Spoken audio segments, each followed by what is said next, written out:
ನಾ ಇನ್ನ ಅಡ್ಗೆ ಮಾಡಿಲ್ಲ, ಮನೆಗೆ ಹೋಗಿ ಅಡ್ಗೆ ಮಾಡ್ಕೊಂಡು ಬುತ್ತಿ ತರಬೇಕು, ಗೊತ್ತೇ ನಿಮ್ಗೆ? ಅಲ್ಲ ಕಾವೇರಿ, ಕಲ್ತಾಯ್ತು ನೀನು.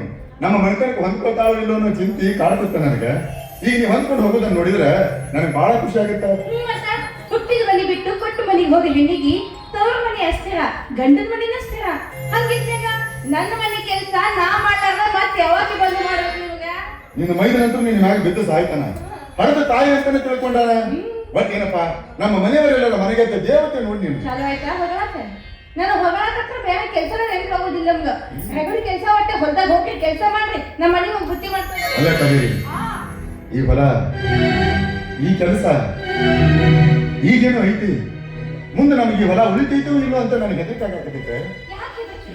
ನನ್ನ ಮೈದಿನ MBBS ಪಾಸ್ ಆಗಿ ದೊಡ್ಡ ಡಾಕ್ಟರ್ ಬರ್ತಾನ, ದುಡಿತಾರ, ಈ ಹೊಲ ಉಳಿಸ್ಕೊಂತಾನ. ನಮ್ಮ ಹೊಲ ನಮ್ದು ಉಳಿತೈತಿ. ಯಾಕ ಅವನ ಮೇಲೆ ನಿಮ್ ನಂಬಿಕೆ ಇಲ್ಲ? ಆ ನಂಬಿಕೆಯಿಂದನ ನನ್ನ ತಮ್ಗೆ MBBS ಓದ್ಸಾಕ ಹೊಲದ ಮ್ಯಾಗ 80 ಲಕ್ಷ ರೂಪಾಯಿ ಸಾಲ ಮಾಡೀನಿ. ಹೊಲನ ನೋಂದ್ ಖರೀದಿ ಪತ್ರ ಬರ್ತೀನಿ. ಸಮಯಕ್ಕೆ ಸರಿಯಾಗಿ ಸಾಲ ತೀರಿಸಲಿಲ್ಲ ಅಂದ್ರೆ ಈ ಹೊಲ ಅವರಂತೆ ಆಗುತ್ತೆ ಕಾವೇರಿ, ಅವರಂತೆ ಆಗುತ್ತೆ.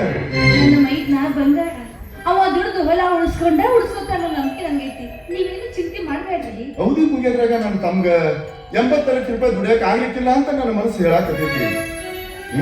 ಏನಾಗುತ್ತೋ ನೋಡೋಣ. ಯಾಕೆ ಉತ್ಸವ ಆಗ್ತೀರಿ? ಒಂದ್ ವೇಳೆ ಅವಧಿ ಮುಗಿಯೋದ್ರಾಗ ಅವನಿಗೆ ಅಷ್ಟು ದುಡ್ಡು ದುಡಿಯಕ್ಕಾಗಿಲ್ಲ ಅಂದ್ರೆ ಏನಕ್ಕೈತಿ?